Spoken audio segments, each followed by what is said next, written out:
Olá! Hoje a gente vai mergulhar num caso real, super interessante, de planejamento financeiro.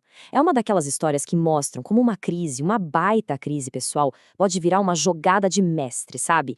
E tudo isso com a orientação do especialista Adilson Longo, lá do Cuidado Financeiro. Bora entender como essa virada aconteceu.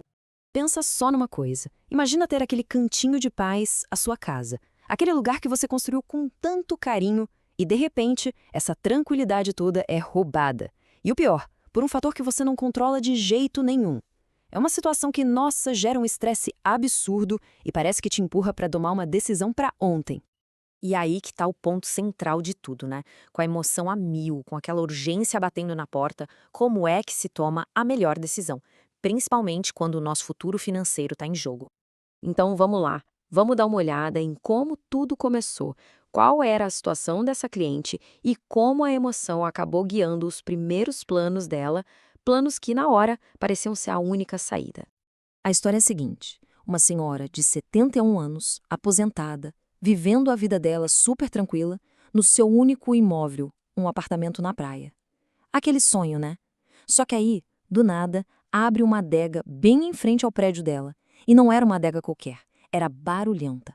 O ruído era tanto, noite após noite, que ela simplesmente não conseguia mais descansar. A saúde dela começou a ser afetada, o bem-estar foi para o espaço. A pressão para resolver isso era gigante e era para já. E aí, com todo esse estresse, o que acontece? Vêm as primeiras ideias, aquelas que são puro reflexo da dor, do desespero mesmo. A primeira, e a mais radical de todas, vender o único imóvel que ela tinha. Ponto final. Outras coisas passaram pela cabeça, tipo, sei lá, pegar um empréstimo consignado daqueles caros só para viajar e fugir do problema. Ou então gastar uma grana em reforma achando que isso ia ajudar a vender mais rápido. Sabe, são reações que a gente até entende, mas que poderiam trazer consequências bem ruins e pior, permanentes. Mas é exatamente aqui que a história tem uma virada. Porque em vez de só apagar o incêndio, de só tratar essa dor imediata, a cliente foi buscar ajuda. Ela conversou com o Admilson Longo, do Cuidado Financeiro. E aí, o foco mudou completamente. De tratar os sintomas para encontrar a causa real do problema. É aí que entra um método que eles chamam de medicina financeira. E a sacada desse método é justamente essa: saber separar as coisas. O desejo de vender o apartamento? Isso era só o sintoma, a pontinha do iceberg.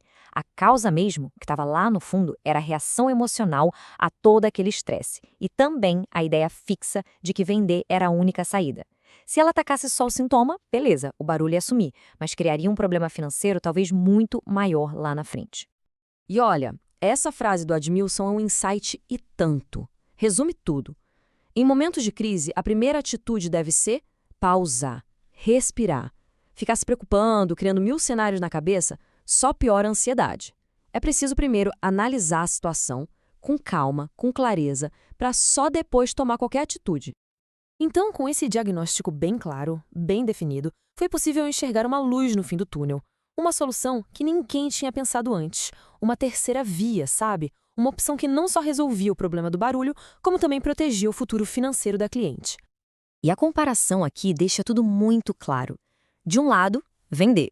Uma decisão sem volta que significaria perder o principal patrimônio dela. Do outro lado, a solução estratégica que surgiu. E se ela alugasse o apartamento dela e, com o dinheiro desse aluguel, alugasse um outro lugar, mais tranquilo para morar?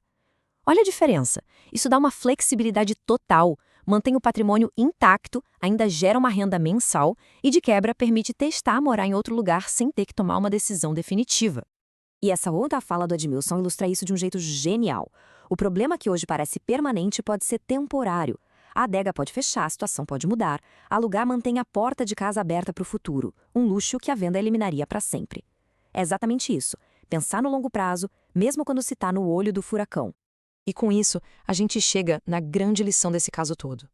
Uma lição bem prática sobre resiliência e inteligência financeira, que serve para qualquer um que esteja passando por um perrengue, por um dilema complicado.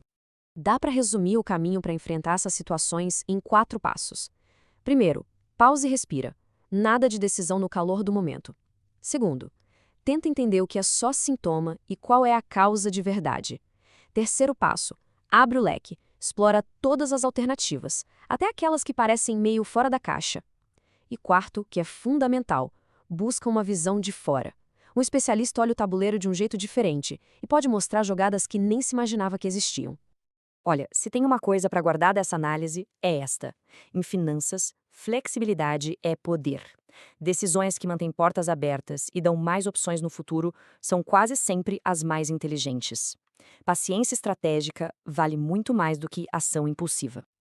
Ah, e um aviso importante, pessoal. Esse caso é real, mas todos os dados foram alterados para proteger a identidade da cliente, ok? Ele está aqui para a gente aprender junto. Isso não é de forma alguma uma recomendação de investimento. E, claro, os resultados podem variar de pessoa para pessoa. E para quem se identifica com essa história e sente que precisa de um diagnóstico claro para a vida financeira, a transformação começa com o primeiro passo. É só acessar o site cuidadofinanceiro.com.br para encontrar mais informações e agendar uma conversa. E para a gente fechar, fica aqui uma reflexão. Qual decisão tomada com pressa e impulsionada pela emoção pode estar comprometendo silenciosamente as opções para o futuro? Fica aí a pergunta para se pensar. Até a próxima!